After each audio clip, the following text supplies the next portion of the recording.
आप जानते हैं एक बात, ऐसा क्यों हुआ? आपने गवाहियां बहुत सुनी, लेकिन मैंने ये आपको गवाही देने के लिए इनको स्टेज पे क्यों बुलाया है, इसके पीछे परमेश्वर का मकसद है। इसका मकसद ये नहीं कि ये चर्च कितनी पावरफुल है या प्रेयर मेरी कितनी powerful, no no no no no. आप जब भी परमेश्वर का नाम लेंगे परमेश्वर आपको छुड़ाएगा, लेकिन मैं आपको एक चीज बताना चाहता हूं इसके पीछे का कारण।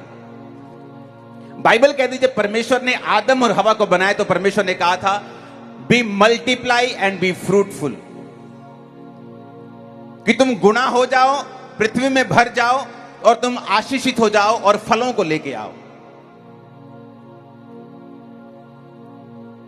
परमेश्वर ने कहा तुम फलों को लेके आओ, ये मेरी इच्छा है। और बाइबल कहती जब आदम और हवा परमेश्वर से दूर थे, जब उन्होंने पाप किया, वो फलों से रहित हुए, आत्मिक तौर पे गिरे, बीमारियां आई धरती के ऊपर, पहले कोई बीमारी नहीं थी। आज जब वही इंसान जब परमेश्वर से दूर होता है और जब परमेश्वर की आत्मा से उसका मेल मिलाप होता है, जब वो तौबा करता है, जब उसे ये मालूम होता है कि प्रभु यीशु मसीह किसी धर्म या जात को बदलने के लिए नहीं, वो जीवन को बदलने के लिए आए हैं और जीसस क्राइस्ट को वो अपना उद्धारकर्ता ग्रहण करता है, वही वचन जो परमेश्वर ने आदम और हवा को बोला था, be multiply and be fruitful.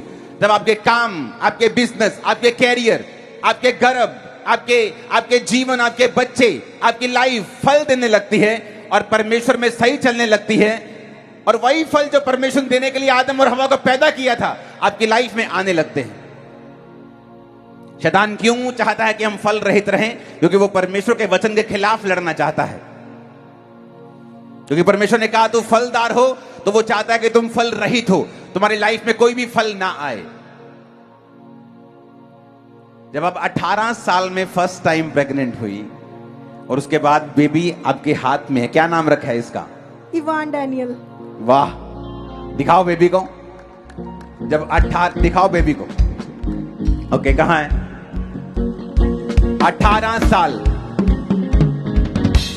Jesus करदा बनाए प्रेलो का देना, करदा बनाए प्रेलो का देना, ओ रब खराए राजी सना, यहोवा मेरा बादशाह, ओ करदा बना सना। जोर से हालेलुया बोलो।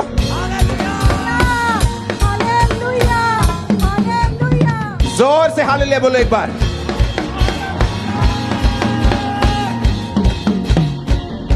और यही परमेश्वर का प्लान है आप लोगों की लाइफ में। आपको क्या लगता है परमेश्वर ये चाहता है कि आप फाइनेंशियली स्ट्रगल करें? आपको क्या लगता है परमेश्वर ये चाहता है कि आप अपने कैरियर में स्ट्रगल करें और फल रहित रहें?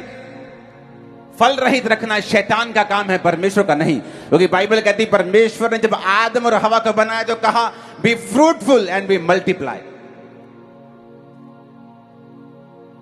आप इस टेस्टिमनी की ताकत को समझ सकते हैं कि 18 साल से जिस औरत ने अपनी लाइफ में एक दिन भी प्रेगनेंसी टेस्ट पॉजिटिव ना देखा हो, क्रिश्चियन होने के बावजूद भी एक भी दिन प्रेगनेंसी ना हुई हो, ऑपरेशन करवा के देख लिए हो, मेडिकल साइंस परमेश्वर ने बनाई है, दवाइयां खुदावन की ओर से हैं। जितनी बड़ी बड़ी दवाइयों की खोज हुई है, अगर आप खोज करेंगे तो वो सब 99% वो क्रिश्चियन लोगों की देन है। केनिया के राष्ट्रपति ने या प्रधानमंत्री, कोई भी एक था दोनों में से, मुझे याद नहीं कौन राष्ट्र प्रेसिडेंट था, उसने बपतिस्मा लिया जिस नबी के, जिस पास्टर के द्वारा, वो पास्टर कैंसर मेडिसिन का एक डॉक्टर था। For thank God for medicine, thank God for doctors. लेकिन जब परमेश्वर आपकी लाइफ में कुछ प्रूफ करना चाहता है, तब मेडिकल चीजें काम नहीं आती, मेडिसिन काम नहीं आती, कुछ काम नहीं आता, टोटके काम नहीं आते, हर्बल्स मेडिसिन काम नहीं आती, किसी की सलाह काम नहीं आती, एक्सरसाइजेस काम नहीं आती, ताकि परमेश्वर आपकी लाइफ में प्रूफ कर सके कि वो जीवित परमेश्वर है। हमें उसी की ओर मुड़ना है। जो कोई मनुष्य नहीं कर सकता वो परमेश्वर कर सकता है। और मैं अपनी आत्मा में आपकी लाइफ में असंभव कामों को संभव होता हुआ देख रहा हूं। अब वो करना क्या होगा? मैंने कहा यीशु मसीह धर्म बदलने नहीं आए, क्योंकि जिस दिन मुझे बाइबल दी गई थी और बताया गया था कि बेटा जिस दिन बाइबल में ईसाई धर्म नाम का शब्द मिलेगा उस दिन बाइबल पढ़नी बंद कर देना। क्योंकि मुझे लगता था कि यीशु मसीह, ये क्रिश्चियन लोग जो है धर्म बदलते हैं, ये जीवन नहीं बदलते, धर्म बदलने के लिए आते हैं। अंग्रेज चले गए, अपना धर्म छोड़ दिया, पहले देश को दो कर दिया, उसके बाद धर्म भी छोड़ दिया कि हम बस लड़ते मरते रहे आपस में। जो कुछ मीडिया ने कहा, लोगों ने कहा, उस पर मैंने विश्वास किया बिना जांचे और बिना परखे। लेकिन जब मुझे जरूरत पड़ी, जब मुझे मेंटली अपसेट के दौरे पड़े, जब मेरी जगहें काम नहीं आई, मेडिसिन काम नहीं आई, बेस्ट डॉक्टर्स काम नहीं आए, क्योंकि मैं डॉक्टर्स की फैमिली से भी हूं, जब कुछ काम नहीं आया, तब एक व्यक्ति जो खुद हिंदू बैकग्राउंड से था, उसने कहा प्रभु यीशु मसीह धर्म जात को बदलने नहीं आए, ये बाइबल पकड़ और इसे पढ़, परमेश्वर के साथ मेल मिलाप कर, तुझे मालूम हो जाएगा। आज इस दिन तू ईसाई धर्म नाम का शब्द पढ़ लेगा बाइबल में, तो बाइबल पढ़नी बंद कर देना।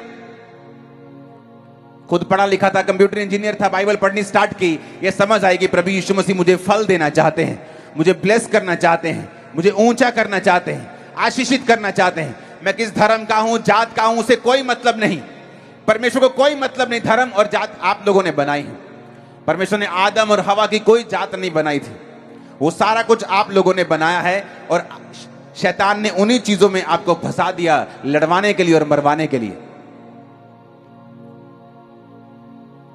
और जब ये बात समझ आएगी परमेश्वर के साथ जब मैं मेल मिलाप करूंगा, तो बाइबल कहती है उस क्रूस की, और जिसको आप देखते हैं स्कूल को बाहर, कॉलेज के बाहर, चर्चिस के बाहर क्रूस को उस पर देखते यीशु मसीह को कई बार लटका हुआ। वो क्रूस क्या है? क्योंकि वो पापियों को दिया जाता था, अपराधियों को दिया जाता था, रेपिस्ट को देते थे क्रूस। क्रूस की मौत सबसे भयानक मौत होती थी। लेकिन बाइबल कहती प्रभु यीशु मसीह के वचन में लिखा था जो काठ पे लटकाया जाता है वो श्रापित है। क्यों यीशु मसीह श्राप बना? बाइबल कहती तुम्हारे और मेरे श्रापों को उठाने के लिए। मैं अपनी फैमिली में सबसे बड़ा लड़का था, सबसे बड़ा होने के नाते मुझे अपनी फैमिली को सपोर्ट करना था। ये एक नेचर भी है और आपको मालूम भी होना चाहिए। लेकिन मैं नशों में चला गया, बीमारियों में चला गया, खुद केयर करने के बजाय मुझे केयर करवाने की जरूरत पड़नी शुरू हो गई। सब कुछ उल्टा हो गया क्योंकि मेरी लाइफ में परमेश्वर नहीं था। जब मुझे मालूम हुआ कि प्रभु यीशु मसीह ने जो क्रॉस की मौत सही है, उसने शर्मिंदगी को सहा है। उसने ये कहा है कि अगर तुम शर्मिंदा हो, अगर तुम्हारी लाइफ में ऐसी चीजें हैं जो तुम्हें शर्मिंदगी देती हैं, बेइज्जती देती हैं, तो मेरी ओर देखो, मैंने तुम्हारी बेइज्जती को क्रूस पर उठा लिया है, मैंने तुम्हारे पापों को क्रूस के ऊपर खत्म कर दिया है। अब जो कोई मेरी ओर मुड़ेगा वो हमेशा का जीवन पाएगा, जो कोई मेरी ओर मुड़ेगा वो शांति पाएगा, वो तसल्ली पाएगा, चंगियाई पाएगा, बरकत पाएगा, फलों को पाएगा। अगर आप परमेश्वर की ओर मुड़ेंगे तो वो आपके धर्म और जात को नहीं पूछेगा, वो आपके जीवन को चेंज करेगा। और यही मकसद था क्रूस को उठाने का। वो क्रॉस कोई क्रिश्चियन धर्म का सिंबल नहीं है, वो एक शर्मिंदगी थी जो परमेश्वर ने उठाई। और बाइबल कहती है आज अगर हम विश्वास करें कि वो शर्मिंदगी मेरे लिए उठाई गई थी, तो परमेश्वर ने कहा मैं तुम्हारे परिवारों की शर्मिंदगी को दूर कर दूंगा। एक परिवार में दो यंग लड़के हैं, दोनों नशा करते हैं, क्या ये शर्मिंदगी नहीं है? जिस परिवार को बच्चों को संभालना चाहिए बड़े होकर, वही परिवार उन बच्चों को संभाल रहा है, उन्हें मेडिसिन दे रहा है, उन्हें हॉस्पिटल लेके जा रहा है, उनसे फाइट कर रहा है, वो अपने घर के सिलेंडर बेच रहे हैं, प्रॉपर्टीज बेच रहे हैं नशा करने के लिए। क्या ये शर्मिंदगी नहीं है? और जीसस ने कहा अगर तुम शर्मिंदा हो, पंजाबी में कहना कद तक बेइज्जती करवाओगे, कद तक अपनी बेइज्जती सहोगे।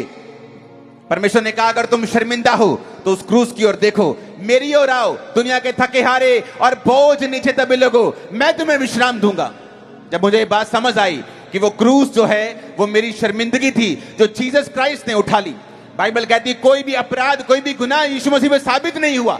राजा जिसने क्रूस को परमेश्वर को देना था, उसने कहा प्रभु यीशु तेरे पे एक भी गुनाह साबित नहीं होता। अगर तुम मुंह से सिर्फ स्टेटमेंट दे दे अपनी कि जो भी ये बोल रहे हैं ये झूठ है, तो टेक्निकली और लीगली मैं तुझे क्रूस नहीं दे सकता हूं, क्योंकि ये सारी चीजें इनकी झूठी हैं। बस तेरी स्टेटमेंट चाहिए, सिर्फ मुंह से इतना कह दे कि ये सब झूठ है।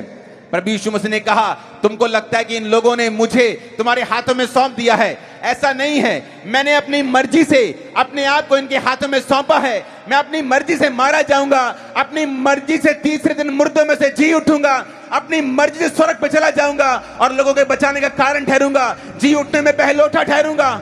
आमीन। आज जब हम विश्वास करते हैं कि प्रभु यीशु मसीह वो क्रूस तेरी नहीं थी, वो मेरी क्रूस थी, वो मेरी शर्मिंदगी थी। आज जब शादी को 18 साल 15 साल हो जाते हैं, एक औरत एक बार भी प्रेगनेंसी नहीं देख पाती, जब उसको रसौलियां ऑपरेशन हो गए, मेडिकल सब कुछ कर लिया, तो उसको शर्मिंदगी फील होती है। और जब आप जीसस क्राइस्ट की ओर मुड़ते हैं, आप जीवित चर्च में जाना शुरू करते हैं, जहां सामर्थ्य है, जहां परमेश्वर का आत्मा काम करता है, तो वो परमेश्वर साबित करता है कि वो क्रूस जो मैंने उठाया था वो तेरे लिए उठाया था। किसी धर्म को बनाने के लिए वो क्रूस नहीं उठाया गया, किसी नए धर्म को स्थापित करने के लिए क्रूस नहीं उठाया गया, किसी धर्म को नीचा करने के लिए नहीं उठाया गया, वो आपके लिए उठाया गया, वो मेरे लिए उठाया गया। आमीन। और आज जब हम परमेश्वर की ओर मुड़ते हैं, हमारी शर्मिंदगियां बदलना शुरू हो जाती हैं, वो हमें इज्जत देना शुरू करता है। लेकिन हमें एक चुनाव करना होगा कि अब भी हम पाप में रहना चाहते हैं, मसीह होकर भी गुनाह में रहना चाहते हैं, मसीह होकर वे बिचारी रहना चाहते हैं, मूर्ति पूजक रहना चाहते हैं। ये आपकी मर्जी है, परमेश्वर की मर्जी नहीं है। उसने अपनी मर्जी को बता दिया है। उसने क्रूस पर चढ़कर ये बता दिया है कि मैं तुम्हारे लिए मारा गया हूं, गाड़ा गया हूं, तीसरे दिन मुर्दों में से जी उठा हूं। अगर तुम विश्वास करोगे तो हमेशा का जीवन पाओगे। कब तक गरीबी के श्राप के नीचे रहेंगे? कब तक बीमारियों के श्राप के नीचे रहेंगे? कब तक परमेश्वर के सामने हम झुकेंगे नहीं? कब तक हम घमंडी बन के बैठे रहेंगे? उसको कोई फर्क नहीं पड़ता अगर हम चर्च नहीं जाते, कोई फर्क नहीं पड़ता अगर हम उसको नहीं मानते। उसने जो कर दिया वो कर दिया, उसे कुछ प्रूफ नहीं करना है, वो प्रूफ कर चुका है। और बाइबल कहती है जो कुछ उसने प्रूफ किया क्रूस के ऊपर, अगर हम विश्वास करें तो आज भी हम जीवन को पाते हैं। वो जीवन हमारे शरीर का होता है, सेहत का होता है, फाइनेंस का होता है, घर का होता है, फैमिली का होता है। चारों दिशाओं से परमेश्वर हमें जीवन देता है। हालेलुया। हर एक व्यक्ति को अपनी लाइफ में ऐसा फैसला करना पड़ता है जब उसे डिसीजन लेना होता है, फैसला लेना होता है कि मैं यीशु मसीह के पीछे चलूंगा, मैं उसको फॉलो करने के लिए तैयार हूं, पूरे मन के साथ मैं परमेश्वर को मानने के लिए तैयार हूं। क्या अभी भी मुझे रिश्तेदारों का डर है? क्या अभी भी मुझे समाज का डर है, परिवार का डर है, मेरे एमएलए का डर है वो क्या बोलेगा, मेरे सरपंच का डर है वो क्या बोलेगा, मेरे गांव वाले क्या बोलेंगे? क्या आपको अभी भी लोगों का डर है? दुनिया का सबसे बड़ा रोग क्या कहेंगे लोग? वो लोग जो आपको छुड़ा नहीं सकते, वो लोग जो आपको चंगा नहीं कर सकते, वो लोग जो मुसीबत आने पे आपकी उल्टा चुगलियां और करते हैं, वो लोग जिनको आप अपनी मुसीबत बताते हैं, आपको और आपकी पब्लिसिटी कर देते हैं, उन लोगों से आप आस रखते हो। और वो परमेश्वर जो क्रूस पर चढ़ गया और वो आपको सब कुछ देना चाहता है, उससे आप भागते हो। इसीलिए हम वो पा रहे हैं जो हमें नहीं पाना चाहिए। वो स्ट्रेस, वो टेंशन, वो लड़ाइयां, वो झगड़े, वो नशे, वो बीमारियां, वो श्राप जो नहीं होने चाहिए क्रिश्चियन व्यक्ति की लाइफ में, परमेश्वर आदमी की लाइफ में, जो परमेश्वर ने बनाया नहीं है उसके लिए आपको। उसने आदम और हवा को बना के बोला be fruitful and be multiply. तो हमें करना क्या होगा? जीसस क्राइस्ट ने बड़ा एक सिंपल उदाहरण दिया है बाइबल में। उसने कहा है यूहन्ना, जब हम 15 बाब पढ़ते हैं, उसकी एक आयत से पढ़ते हैं, उसने कहा सच्ची दाखलता मैं हूं और मेरा पिता किसान है। जो डाली मुझ में है और नहीं फलती उसे वो काटता है, जो फलती है उसे वो छांटता है ताकि और फले। तुम तो उस वचन के कारण जो मैंने तुमसे कहा है शुद्ध हो। तुम मुझ में बने रहो और मैं तुम में। यदि डाली दाखलता में बनी ना रहे तो अपने आप से नहीं फल सकती, वैसे ही तुम भी यदि मुझ में बने ना रहो तो फल नहीं सकते। जीसस ने कहा मैं दाखलता हूं, मैं अंगूरा दी वेल हां, तुसी मेरी टाणियां हो। मेरा बाप किसान है, तुसी मेरी टाणियां हो, मैं अंगूरा दी वेल हां। परमेश्वर ने किया। आज सुबह जब मैं आपके लिए प्रेयर कर रहा था, गुरदासपुर के लिए प्रेयर कर रहा था, क्रूसेड के लिए प्रेयर कर रहा था, पर्सनल अपनी रिलेशनशिप में परमेश्वर के साथ था, तो मैं अपनी टेरिस पे घूम घूम के जब मैं प्रेयर कर रहा था तो मैंने एक फ्लावर को देखा, वहां फूल लगे हुए हैं बहुत सारे। उस फ्लावर को जब मैंने देखा, मैंने उसकी वीडियो ली। मैं आपको दिखाता हूं उस वीडियो को, और परमेश्वर ने मुझसे क्या कहा मैं आपको बताता हूं। ये देखो फ्लावर, ये मेरी वीडियो बनाई हुई। इस फ्लावर को देखो ध्यान से, कितना खूबसूरत परमेश्वर ने इसे बनाया है। ये अपने टहनी के साथ जुड़ा हुआ है और कितना ब्यूटीफुल है। अगर आपको इस फ्लावर को कॉपी करना हो, पूरे पेज में इसकी लाल धारियां बनानी हो, इसको येलो कलर करना हो, वो बारीक बारीक से जो उसके ऊपर ठूट सी है वो बनाना हो, तो कितना टाइम लगता है और कितना एफर्ट लगता है। पर ये अगर आप इस गमले से पूछेंगे, इसने कोई जोर नहीं लगाया। आप जब किसी सेब के पेड़ के पास जाते हैं तो जब फल देने का टाइम आता है, आप उसको फूला हुआ या सूजा हुआ नहीं देखते कि क्या हुआ सेब के पेड़, मेरे फल आने वाले में जोर लगा रहा हूं। आप ऐसा तो नहीं देखते। जब मौसम आता है तो बाइबल में लिखा है तुम अपनी ऋतु में फलोगे। क्या ही धन्य है वह पुरुष जो यहोवा की बात को सुनता, पापियों के मार्ग में खड़ा नहीं होता। जो परमेश्वर की व्यवस्था से प्रसन्न रहता है वह उस पेड़ के समान है जो बहती नाली के नदी के किनारे लगाया गया है, जो अपनी ऋतु में फलता है। परमेश्वर की नेचर है आपको फल देना, परमेश्वर ने मुझे बताया कि ये फ्लावर कितना ब्यूटीफुल है। अगर मैं एक फूल को इतना सुंदर बना सकता हूं तो सोचो इंसान के लिए, जीवन के लिए मेरी कितनी बड़ी योजना होगी। वो फूल जो आज है 15 दिन बाद जाओ वो फूल नहीं होगा, वो जमीन पे लगा झड़ा होगा फूल। ऐसा फ्लावर जो जमीन पे लगना है, झड़ना है, 15 दिन बाद खराब होना है। परमेश्वर ने मुझसे कहा देखो मैंने कितना ब्यूटीफुल बनाया, इसको जूम करो इस फ्लावर को। परमेश्वर ने कहा मैंने इसे कितना खूबसूरत बनाया है। तो तुम क्या सोचते हो कि इंसान की लाइफ को मैं कितना खूबसूरत बनाना चाहता हूं। लेकिन परमेश्वर कहता है कि वो जेंटल परमेश्वर है, वो जबरदस्ती करने वाला परमेश्वर नहीं। शैतान करता है जबरदस्ती, ए मेरी सेवा कर नहीं तो खेल दे दूंगा, तू सिर घुमा के खेला करेगा, ए मेरी सेवा कर मार दूंगा तुझे। ये शैतान करता है, परमेश्वर नहीं करता। वो जेंटल परमेश्वर है। वो ये चाहता है कि आप जेंटली आराम से उसकी बात को सुने और समझें। जब मैं फूल की वीडियो ले रहा, परमेश्वर ने कहा देखो कितना ब्यूटीफुल है, इसके अंदर नाड़ियां जो बनी हुई है लाल लाल कलर की, इसका ठूठ जो बना हुआ, किसी ने इसको बनाया नहीं, किसी ने कुछ नहीं कहा। ये परमेश्वर का एक सिस्टम है, ये सिस्टम के नीचे है और ये फल दे रहा है। तो परमेश्वर ने कहा देखो ये एक फूल जो 15 दिन में झड़ जाएगा, मैंने इसे कितना खूबसूरत बनाया है। और सोचो इंसान की लाइफ को मैं कितना खूबसूरत बनाना चाहता हूं अगर वो मुझे फॉलो करे, अगर वो मेरी बातों को ध्यान से समझे। वही चीज उसने कहा, उसने कहा मैं दाख रहता हूं, मैं दाख हूं, तुम मेरी टहनियां हो। अगर तुम मुझ में बने रहो तो बहुत सा फल लेके आओगे, अगर तुम मुझ में बने नहीं रहोगे तो काट दिए जाओगे। जब अंगूरों की वेल कटती है, जब सूख जाती है और फल नहीं लेके आती, कट जाती है, टहनियां निकल जाती हैं, तो उससे कोई चीज नहीं बनती, उससे कोई वस्तु नहीं बनती। आम का पेड़ सूख जाएगा, तुम फर्नीचर बना दोगे, छड़ियां बना लोगे, मेज कुर्सियां बना लोगे, लेकिन अगर अंगूरों की वेल सूख जाएगी, उसे जलाने के अलावा और कोई भी काम नहीं है, उसे कुछ नहीं बन सकता अंगूरों की वेल से। जीसस क्राइस्ट ने ये क्यों नहीं कहा कि मैं आम हूं, तुम मेरी टहनियां हो। जीसस ने कहा मैं दाखलता हूं, अगर तुम मुझ में बने रहोगे तो अंगूरों का रस, अंगूरों का फल तुम में आएगा। पर अगर तुम मुझ में बने नहीं रहोगे तो तुम्हारी कंडीशन बहुत खराब होगी, तुम जला दिए जाओगे। आज अगर विश्वासी अपनी लाइफ को देखे तो किस तरह का जिंदगी उसकी हो चुकी है। वो नशों में है, बीमारियों में है, वो कर्ज में है, श्राप में है, गरीबी के श्राप में है, संघर्ष कर रहा है, डिप्रेशन में है। क्या आपको लगता है कि परमेश्वर ने आपको यह काम करने के लिए चुना है? क्या आपको लगता है आपने कभी किसी को सुना है चलो भाग्यवान, अपनी बीवी को बोले बंदा चलो भाग्यवान 2 बच्चे पैदा करते हैं और फिर वो खूब सा संघर्ष करें, फिर वो खूब सी बीमारियों को झेलें, फिर वो सारी उम्र हॉस्पिटल के चक्कर लगाएं, सारी उम्र गरीबी झेलें। क्या आपको लगता है कि कभी आपने ऐसा सुना हुआ किसी से? एक गरीब का बच्चा भी बेस्ट स्कूल चाहता है, एक गरीब भी अपने बच्चे को बेस्ट शिक्षा, बेस्ट हर एक चीज उसको अच्छी देना चाहता है, उसका पूरा ताकत लग जाती है, उसकी पूरी मेहनत लग जाती है उसको अच्छी लाइफ देने के लिए। तो परमेश्वर ने कहा तुम बुरे होकर भी बाहर चोरियां करते हो और अपने बच्चों को फिर भी अच्छा खिलाते हो, बाहर तुम कमीशन खोरियां करते हो, अपने बच्चों को फिर भी अच्छा खिलाते हो। तो परमेश्वर ने कहा अगर तुम बुरे होकर अपने बच्चों को अच्छी वस्तुएं देना जानते हो, तुम्हारा स्वर्गीय पिता तुम्हें अच्छी वस्तुएं क्यों नहीं देगा? परंतु अगर पहले तुम उसके धर्म और राज्य की जब खोज करोगे तो संसार की सभी वस्तुएं तुम्हें पीछे पड़ के मिलेंगी। क्यों कहा परमेश्वर ने मैं दाख हूं? उसने क्यों नहीं कहा मैं आम हूं, मैं अमरूद हूं, मैं अनार हूं? अनार भी तो अच्छा है, अंजीर भी तो अच्छी है। उसने क्यों नहीं कहा मैं अंजीर हूं?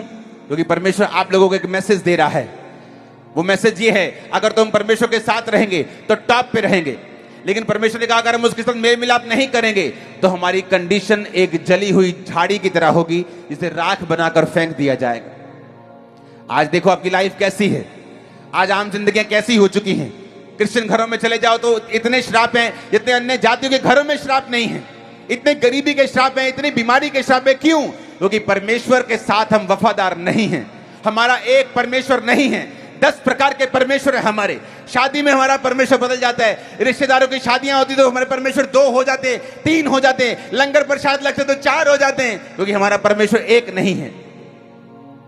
उसने आपको संघर्ष करने के लिए नहीं बुलाया है, उसने आपको एक फलदार होने के लिए बुलाया है, इज्जत देने के लिए बुलाया है।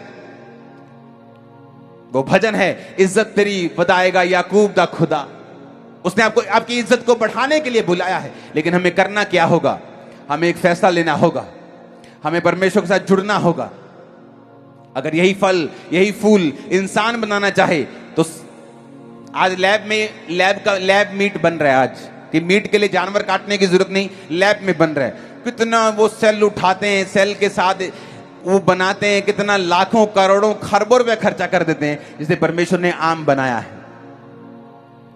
वो फूल अगर आप बनाना चाहें तो कितने करोड़ों का खर्चा आएगा, जिसे परमेश्वर ने फ्री में बनाया है। इसलिए परमेश्वर ने कहा अगर तुम मेरे साथ जुड़े रहोगे तो वो जोर जो तुम लगाने की कोशिश कर रहे हो, वो जोर तुम्हें लगाना नहीं पड़ेगा, तुम अपने आप से फल लेके आओगे। एक टहनी जोर नहीं लगाती जब दाख पैदा करती है, जब अंगूर पैदा करती है, जब सेब पैदा करती है, फल नहीं लगाती, सिर्फ वो उस पेड़ के साथ जुड़ जाती है और वो फल लेके आती है।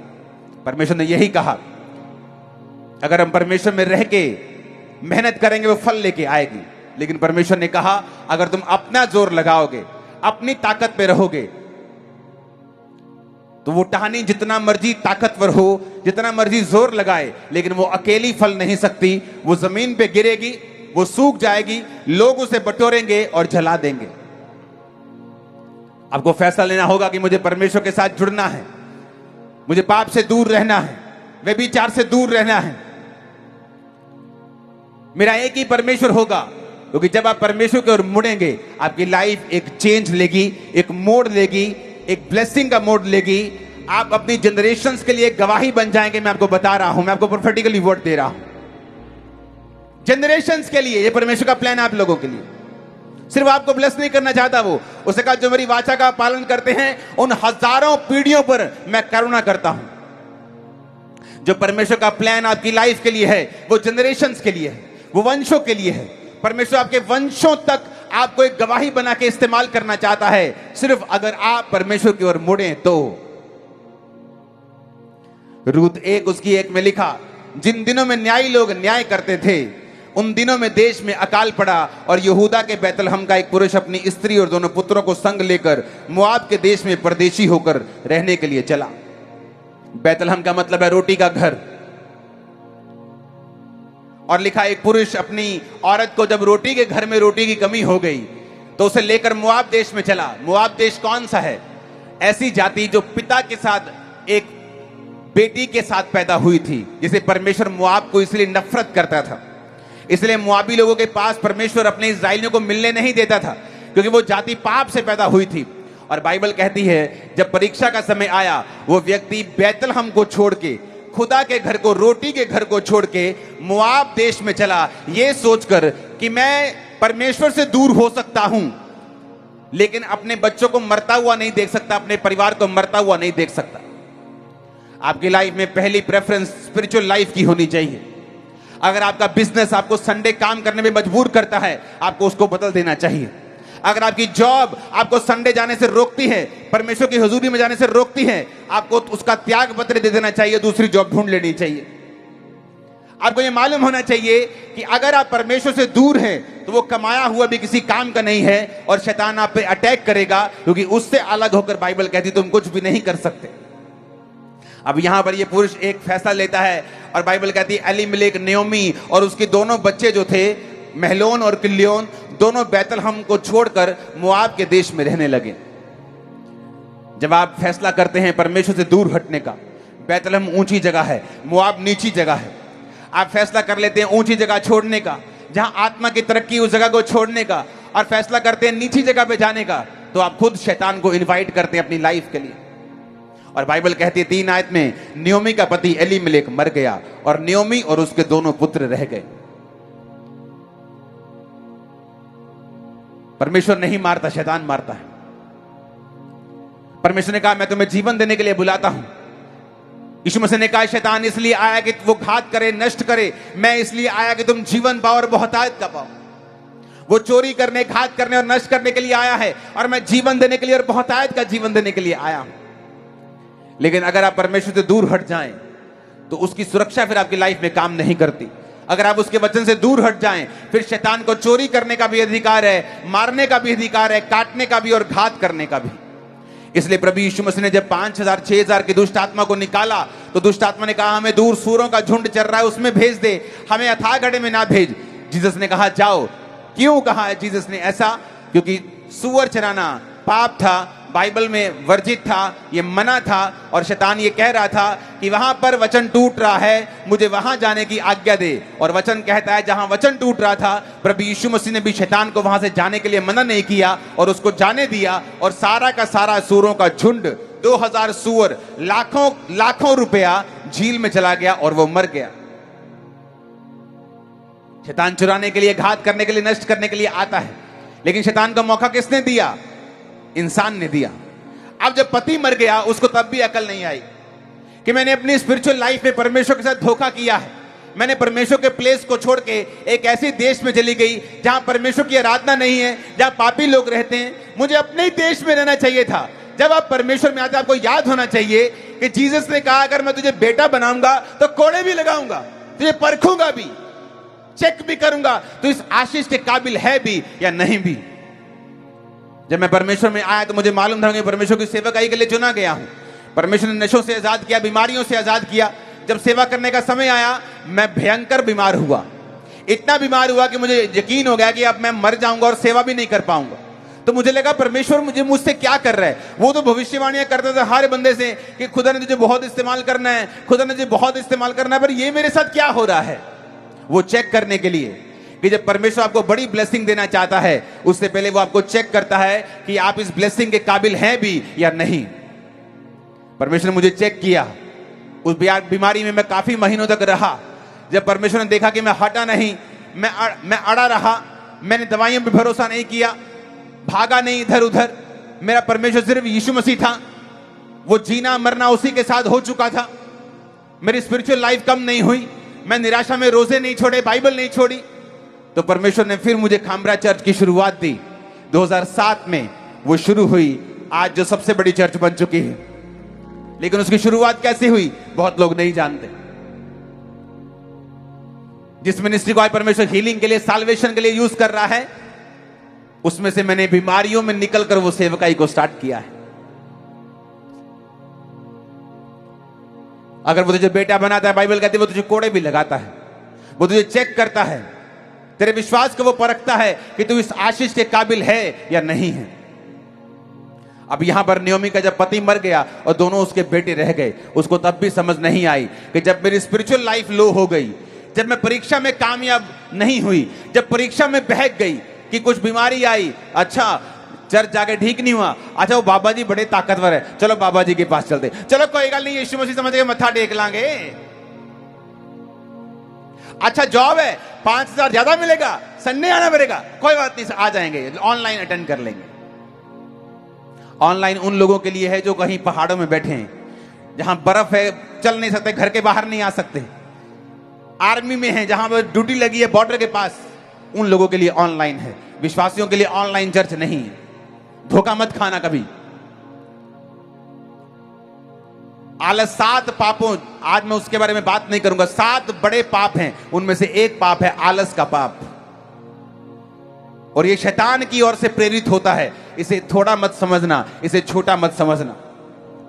हर एक विश्वासी को हुक्म दिया गया है कि वो किसी ना किसी कलीसिया के साथ जुड़ा रहे। अगर आप बाइबल को ध्यान से समझेंगे, इसलिए पौलुस ने कहा था कलीसियाओं की रीति के अनुसार इकट्ठा होना ना छोड़े।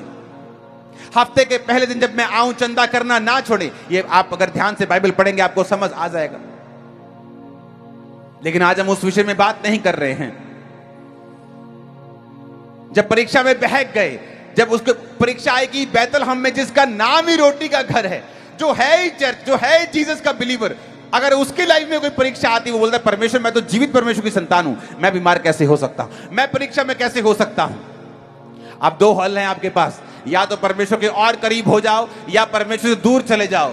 दूर जाके भी कुछ नहीं होगा, कंडीशन और खराब होगी।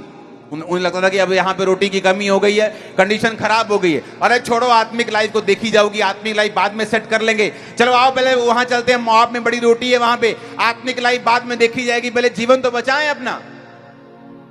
मैं अपने बच्चों को मरता हुआ नहीं देखना चाहता। और ये बोल के ले गया, खुद मर गया। 4 आयत में लिखा, उन्होंने एक मोआबिन स्त्री से विवाह कर लिया। एक का नाम ओप्रा और दूसरी का नाम रूथ था, और वहां वो 10 वर्ष तक रहे। बाप ने गलती की और बेटों ने भी गलती की। जब परमेश्वर ने कहा था कि तुम किसी अन्य जाति औरत से शादी मत करना, तुम अपने ही घराने की औरतों के साथ अपने ही फेथ की औरतों के साथ शादी करना, उन्होंने मुआबन औरतों को ब्याह लिया। और बाइबल कहती है जब महलोन और किल्योन दोनों मर गए, नयोमी अपने दोनों पुत्रों और पति से रहित हो गई। फिर दोनों बेटे भी मर गए। नयोमी को अब समझ आनी शुरू हो गई थी कि शैतान ने उसके जीवन में गेम खेली है। पहले उसको परीक्षा दी, फिर परीक्षा में परमेश्वर के साथ खड़ी नहीं रही। वो भाग आई उस जगह से जहां स्पिरिचुअलिटी थी, जहां परमेश्वर था। और जब भाग आई तो बाइबल कहती है उसके बच्चों, दोनों लड़कों ने भी गलती की, अपने पिता की गलती से सीखे नहीं। सुलेमान अपने पिता से सीखा, उसे दाऊद से सीखा किस तरह से विश्वास में खड़े रहना है। किस तरह से जब वो भेड़ बकरी को चराता था, उसे लगता था कि वो भेड़ बकरी को चरा रहा है, बाकी भाई उसके ऐश कर रहे हैं, लेकिन परमेश्वर गोलियत को मारने की तैयारी करवा रहा था। भेड़ बकरी को चराते चराते वो गोफन चलाना सीख रहा था, क्योंकि भेड़ बकरी को चलाते जब कोई भेड़िया हमला करता था, भालू शेर हमला करता था, तो उस गोफन से वो उसको बचाता था।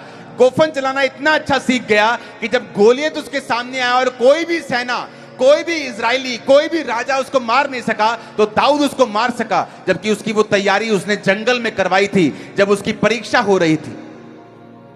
आपकी लाइफ में जब परीक्षा होती है, मैं आपको अपने एक्सपीरियंस से और बाइबल के वचन से बता सकता हूं, वो आपकी लाइफ का गोल्डन टाइम होता है, डायमंड टाइम होता है, ब्लेस्ड टाइम होता है। जिस टाइम में परमेश्वर आपको तैयार कर रहा होता है आने वाले समय के गोलियत को मरवाने के लिए, आपको अगले लेवल पे लेके जाने के लिए वो आपको तैयार कर रहा होता है। लेकिन उस समय हम दो काम कर सकते हैं, या तो इस दुख में कि दाऊद बोले मेरा भाई मेरे साथ प्यार नहीं करता, ओ मेरी माँ मेरे साथ प्यार नहीं करती, ओ मेरा बाप मेरे साथ प्यार नहीं करता, मुझे दूर छोड़ दिया है, मुझे इतना कठिन काम दे दिया है, मेरे भाइयों को सबने वो लगा लगा के सिफारिश राजा की सेना में कर दी है, मुझे इतना मुश्किल काम दे दिया, रात को औंस पड़ती है, कभी जानवर हमला कर देते, मुझे नींद नहीं आती, चल यार दारू दी बोतल खोल तू या छाटे यार, तू ले बियर लेके आ एक, इतनी टेंशन है। पर बाइबल कहती है वो परमेश्वर के साथ वफादार रहा। उसे मालूम था कि अगर मेरे ऊपर परीक्षा है तो इसका एक मकसद है। आप डिवाइन मकसद के नीचे हो, आप एक ईश्वरीय मकसद के नीचे हो, आप आम लोग नहीं हो, आप उसकी निज प्रजा हो। उसने आपको कुछ करने के लिए, कुछ आपकी लाइफ में बड़ा प्लान करने के लिए आपको भेजा है, आपको आपके जीवन में ब्लेसिंग देने के लिए, ऊंचा करने के लिए भेजा है। लेकिन वो आपको तैयार करेगा, तैयार वो आपको परीक्षाओं में करेगा, कठिन समय में करेगा, जब आपको कुछ भी अच्छा नहीं लग रहा होगा, लेकिन आप परमेश्वर के साथ वफादार रहेंगे। जब रोटी की कमी होगी तब भी आप बैतलहम को, परमेश्वर के घर को आप छोड़ेंगे नहीं। जब आपको लगेगा कि अगर मैं स्पिरिचुअलिटी में रहा तो मर जाऊंगा, आप मरना मंजूर कर लेंगे, लेकिन शैतान के सामने घुटने नहीं टेकेंगे, तो परमेश्वर आपको पकड़ लेगा, वो आपको पकड़ लेगा और ऊंचा कर देगा, पकड़ लेगा वो आपको पकड़ेगा, आपके घराने को, आपके बच्चों को, आपके बुजुर्गों को भी, आपके फाइनेंस को पकड़ लेगा। मैंने कहा वो आमीन ऊंचा चाहिए चर्च।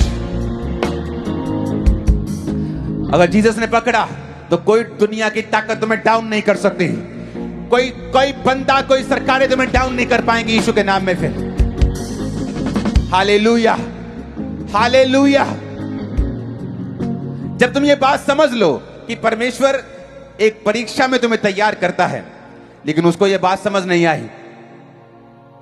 किल्योन और महलोन दोनों का नाम का मतलब है बीमार, मृत्यु। दोनों क्रिश्चियन व्यक्ति अपना नाम ऐसे कैसे रख सकते हैं? एक आत्मिक व्यक्ति अपने बच्चों का नाम मौत और बीमारी कैसे रख सकता है? इसका मतलब जो एलीमेलेक था वो शुरू से स्पिरिचुअल नॉनसेंस और एक स्पिरिचुअल डफर आदमी था। अपने बच्चों के नाम ऐसे रखता है, परीक्षा के समय चला जाता है, मोआब देश में जाने के लिए तैयार हो जाता है, कोई बात नहीं, स्पिरिचुअलिटी देखी जाऊगी। मर्द बन रहा था वो, स्ट्रॉन्ग आदमी, अपनी ताकत पे भरोसा रखने वाला। और बाइबल कहती है नम्रता जब तुम्हारे जीवन में आती है तो ऊंचाई आती है। ठोकर खाने से पहले तुम्हारी लाइफ में घमंड आता है। जब भी तुम घमंडी होने लगो तो याद रखो ठोकर तुम्हारा इंतजार कर रही है, और परमेश्वर तुम्हें उठा के नीचे करेगा और हम्बल करेगा, जबरदस्ती हम्बल करेगा। अगर तुम खुद हम्बल रहोगे तो वो तुम्हें ऊंचा करेगा। अगर तुम खुद नम्र रहोगे, उसने कहा मैं तुम्हें श्रोमणी बनाऊंगा, तुम्हें ऊंचा करूंगा, बेस्ट बनाऊंगा। तो हमें ये देखना है। अब यहां पे वो व्यक्ति जो स्पिरिचुअली बिल्कुल नॉनसेंस व्यक्ति था, अपने बच्चों के नाम कैसे रख रहा है? एक क्रिश्चियन व्यक्ति होने के नाते आप हेलोइन नहीं मना सकते। यूएसए में मनाते हैं, फॉरेन में मनाते हैं ना हेलोइन, जहां भूत बनते हैं उस रात सब लोग। आप नहीं मना सकते। आप उन चीजों को ग्लोरीफाई नहीं कर सकते जो शैतानी हैं। आप उनको महिमा नहीं दे सकते जो शैतानी हैं।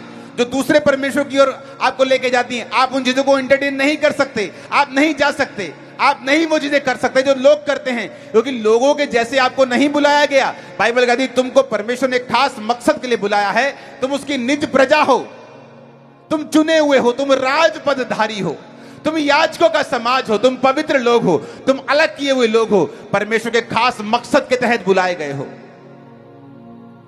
अब जब उसे समझ आ गई कि मेरा पति जो स्पिरिचुअल नॉनसेंस करता रहा वो मर गया है, और उसके बच्चों को भी अकल नहीं आई, क्योंकि सुलेमान को दाऊद से अकल आ गई थी। तो उसने दाऊद को देखा था कि दाऊद परीक्षा में रहकर उसने किस तरह से परमेश्वर के साथ वफादारी रही, और इसीलिए बाइबल कहती है सुलेमान भी अपने पिता को फॉलो करके वफादारी में रहा, पवित्रताई में रहा, प्रेयर में रहा, परमेश्वर के साथ जुड़ा रहा।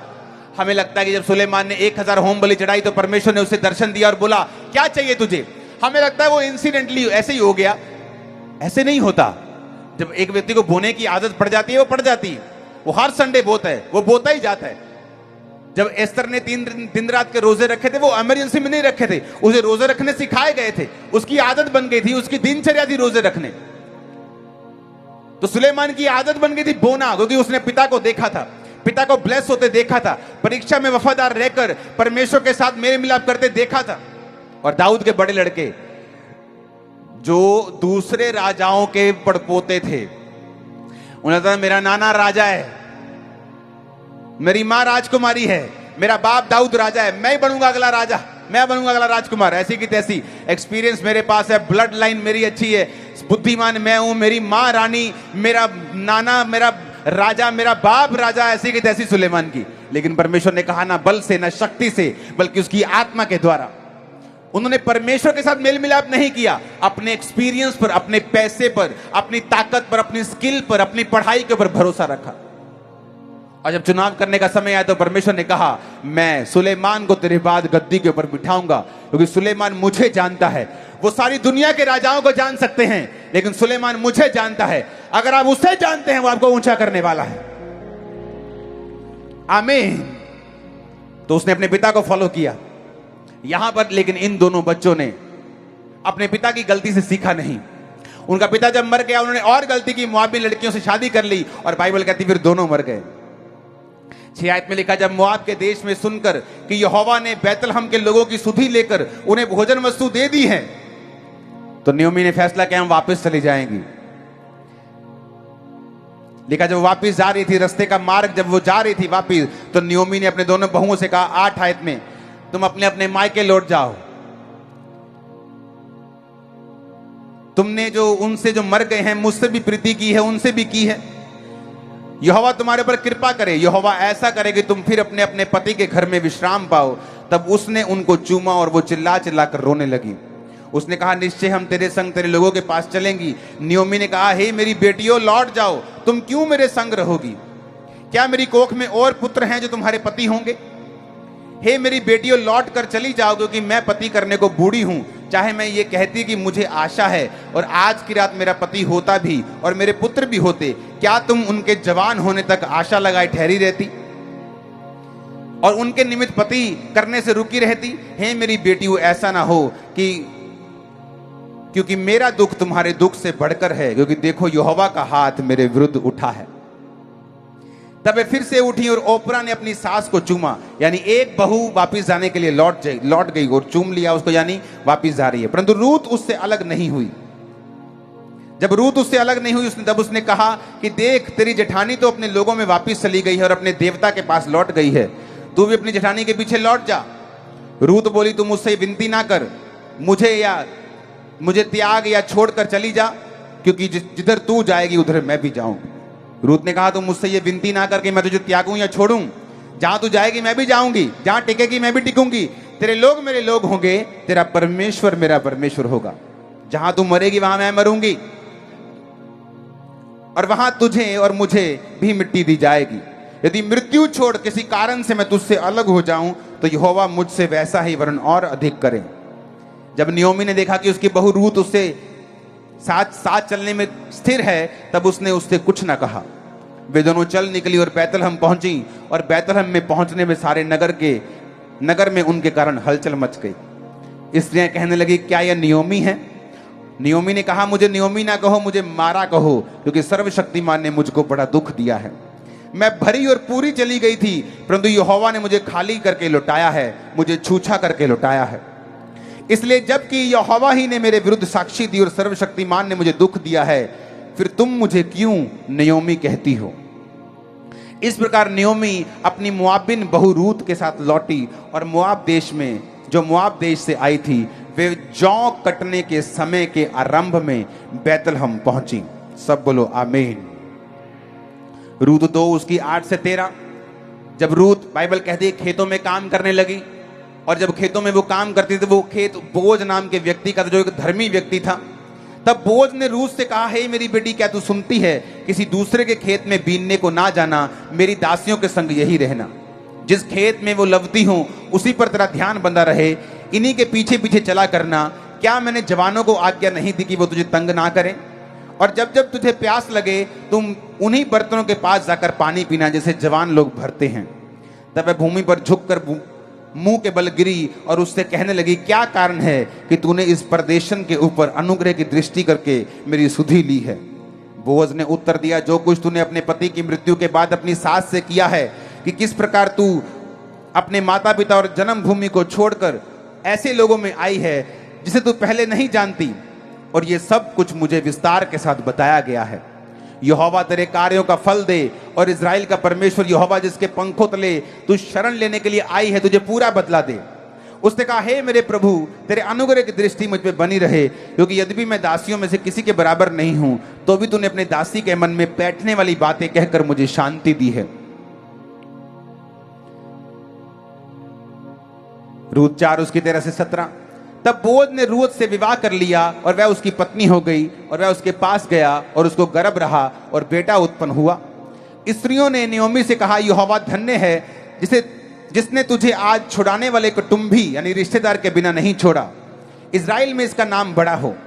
वह तेरे जी में जी ले आने वाला, तेरे बुढ़ापे में पालने वाला हो, क्योंकि तेरी बहू जो तुझसे प्रेम रखती और तेरे 7 बेटों से भी अधिक श्रेष्ठ है। फिर नियोमी उस बच्चे को अपनी गोद में रखकर उसकी धाय का काम करने लगी। उसकी पड़ोसियों ने यह कहकर कि नियोमी के एक बेटा उत्पन्न हुआ है, लड़के का नाम ओबेद रखा। यिशै का पिता और दाऊद का दादा वही हुआ। इतनी वंडरफुल स्टोरी जिसे आपने अभी अभी सुना, कि रूत जब ये कहने लगी कि तेरा परमेश्वर मेरा परमेश्वर होगा, मैं तेरे से अलग नहीं होऊंगी, मैं तेरे साथ ही रहूंगी, मैं कहीं और नहीं जाऊंगी, मौत के अलावा और कुछ भी तुझे मुझसे अलग नहीं करेगा। बाइबल कहती है जब वो वापस गई तो रूत को यह बात मालूम थी कि उसे बूढ़ी सास को पालना पड़ेगा, तो वो खेतों में काम करने के लिए गई। वो सुंदर औरत थी, वापस जा सकती थी, लेकिन उसे एक बात मालूम थी कि मैं वापस तो जा सकती हूं, वहां मुझे पति मिल जाएगा, आशीष मिल जाएगी, बच्चे हो जाएंगे, लेकिन वहां पर परमेश्वर यहोवा की आराधना करना नसीब नहीं होगा। उसने स्पिरिचुअलिटी को चुना, आत्मिक जीवन को चुना, जो उसके ससुर ने गलती की थी कि उसने शारीरिक जीवन को चुना था। और बाइबल कहती जब वो अपनी बूढ़ी सास के साथ वापस आई तो वो खेत में काम करने लगी, और बाइबल कहती जब वो खेत में काम करने लगी तो उस खेत के मालिक ने उस पर दया की और उसको कहा कि जब तू मेरी दासियां जब फसल काटती होंगी तो जो फसल बच जाया करेगी तू उसको ले लेना, क्योंकि तूने अपनी सास के ऊपर दया की है, मैंने सुना है, मुझे विस्तार के साथ बताया गया है।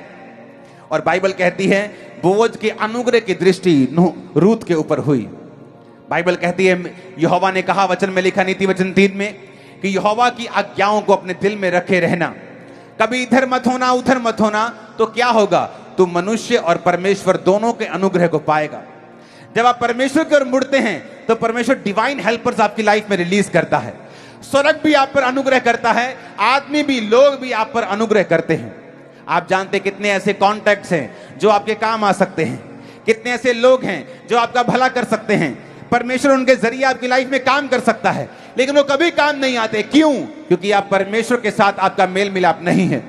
बाइबल कहती है हमारे ऊपर परमेश्वर की दृष्टि, उसका अनुग्रह तब आता है जब हम परमेश्वर के साथ मेल मिलाप को करते हैं। नीति वचन अगर हम 3 को पढ़ेंगे, उसमें स्पेशल ये चीज लिखी हुई है कि तू परमेश्वर और मनुष्य दोनों के अनुग्रह पाएगा।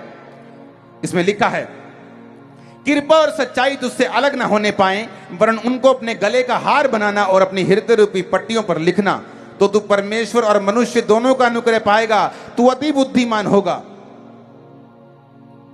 हे मेरे पुत्र, मेरी शिक्षा को ना भूलना, अपने हृदय में मेरी आज्ञाओं को रखे रहना। परमेश्वर ने कहा अगर तू मेरी शिक्षा को नहीं भूलेगा तो परमेश्वर और मनुष्य दोनों के अनुग्रह को पाएगा। उस औरत ने अनुग्रह को महसूस किया कि जैसे ही उसने सही फैसला किया, लाइफ टर्न अराउंड होना शुरू हो गई। जब आप फैसला करते हैं कि मुझे कितनी भी दुखों का सामना क्यों ना करना पड़े, मैं अपनी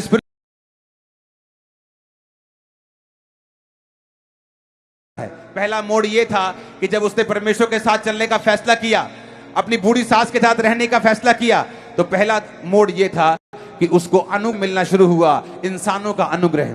आप देखो नियोमी, जिसकी लाइफ में कोई योजना बाकी नहीं रह चुकी थी, पति मर चुका था, दोनों बच्चे मर चुके थे, अब उसकी लाइफ में कुछ नहीं था, लेकिन वो भी जब परमेश्वर की ओर मुड़ी तो देखो लोगों ने क्या कहा। जब उसकी बहू के बेटा हुआ बोअज के साथ, क्योंकि बोअज उसका रिश्तेदार भी था, तो रिश्तेदार ही उसको शादी कर सकता था, तो लोगों ने ये नहीं कहा कि रूत के बेटा हुआ है, उसने कहा नियोमी के बेटा हुआ है, क्योंकि परमेश्वर ने नियोमी को भी वापिस किया जो शैतान ने उससे छीन लिया था। नियोमी को भी परमेश्वर ने फिर से ब्लेस किया, उसे फिर से वो उसकी थाई का, यानी उसकी एक तरह की उसकी सेकंड मदर ही थी, वो थाई का काम करने लगी, उसको दूध पिलाने लगी, उसको उसकी देखभाल करने लगी, और परमेश्वर ने उसको भी बेटा दिया।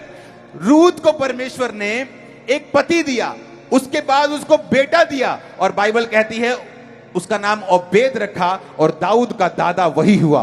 उसी दाऊद से जीसस क्राइस्ट निकले हैं, उसी जीसस क्राइस्ट से आप और मैं निकले।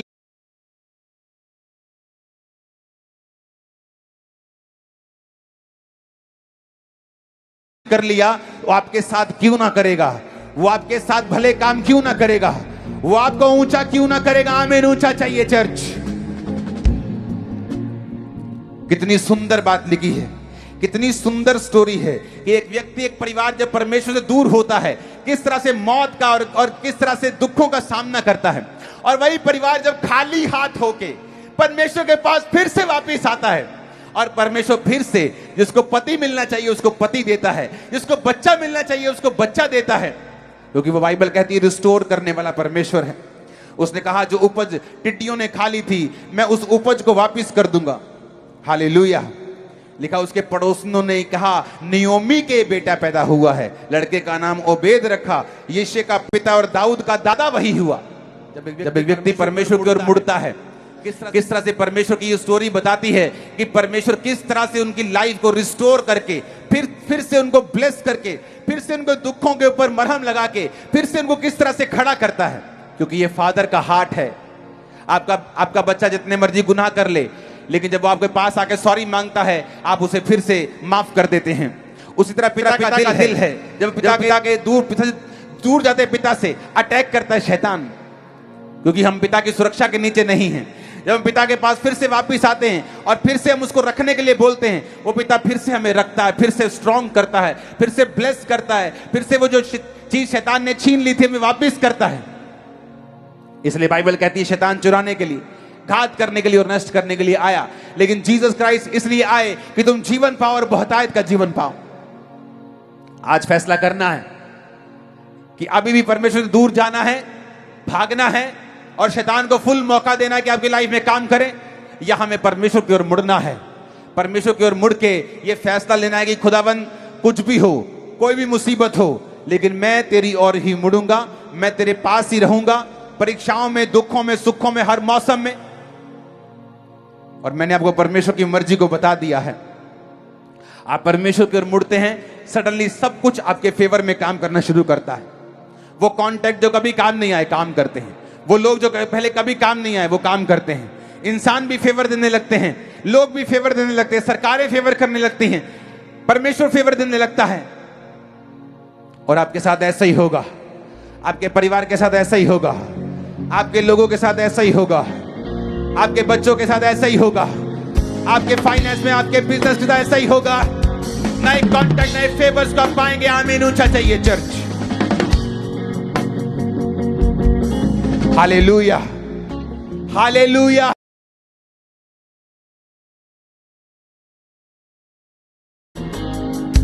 आमीन, आमीन। टेस्टिमनीज को हमने सुना, वचन को हमने सुना, किस तरह जब परमेश्वर की ओर मुड़ा जाता है, किस तरह से वो स्टोरी को चेंज करता है। वो ले हैंड क्या है? मनुष्य का हाथ कुछ नहीं। जब परमेश्वर का हाथ आता है, उसने कहा है जब तू रोगियों पे हाथ रखेगा रोगी चंगे होंगे। उसने हर एक व्यक्ति को एक काम दिया है, मैं अपना काम कर रहा हूं, आप अपना काम करो। जब तक परमेश्वर के साथ मेल मिलाप नहीं है, तब तक शैतान के कर्स और शैतान के स्ट्रगल। फिर ये वचन पूरा होगा, लाइफ इज ए स्ट्रगल। लेकिन परमेश्वर ने किसी पेड़ को स्ट्रगल करने के लिए नहीं बुलाया। वो पेड़ सिर्फ जमीन के साथ जुड़ा रहता है, टहनियां पेड़ के साथ जुड़ी रहती हैं और फल लेके आती हैं। अपने हाथों को उठाओ, वो सॉन्ग गाओ, कहंदा है मसीह, एक लाइन, कहंदा है मसीह। अपने हाथों को उठाओ, सब जन ऊंची आवाज में बोलो, खुदाबंद आज से मैं तौबा करता हूं। कहंदा है मसीह, मैं अंगूर दा बूटा, तुसी ओ मेरियां डालियां। कहंदा है मसीह, मैं अंगूर दा बूटा, तुसी ओ मेरियां डालियां। जेड़ियां डालियां फल ना देंदियां, जेड़ियां डालियां फल ना देंदियां, सड़ के सवा हो जानियां। कहंदा है मसीह, मैं अंगूर दा बूटा, तुसी ओ मेरियां डालियां। यीशु को बोलो, परमेश्वर आज से मैं तेरे साथ जुड़ा रहूंगा। सब जन खड़े हो जाओ आखिरी प्रेयर के लिए। अपने हाथों को उठाओ, ये सॉन्ग गाओ कि खुदावंद आज से मैं तेरे साथ जुड़ता हूं, तौबा करता हूं, तौबा करती हूं। आज से तू मुझे संडे चर्च में देखेगा खुदावंद, किसी शराब खाने में नहीं, किसी नशे को लेके जाते हुए नहीं, तेरे भवन में देखेगा। कहंदा है मसीह, मैं अंगूर दा बूटा, तुसी ओ मेरियां डालियां। कहंदा है मसीह, मैं अंगूर दा बूटा, तुसी ओ मेरियां डालियां। जेड़ियां डालियां फल ना देंदियां, जेड़ियां डालियां फल ना देंदियां, सड़ के सवा हो जानियां। कहंदा है मसीह, मैं अंगूर दा बूटा, तुसी ओ मेरियां डालियां। कहंदा है मसीह, मैं अंगूर दा बूटा। जिन्ना चिर बूटे नाल टाणी लगी रहंदी है, जिन्ना चिर बूटे नाल टाणी लगी रहंदी है, फलां दे फुल्लां दे नाल ओते सच्ची रहंदी है, फलां दे फुल्लां दे नाल ओते सच्ची रहंदी है।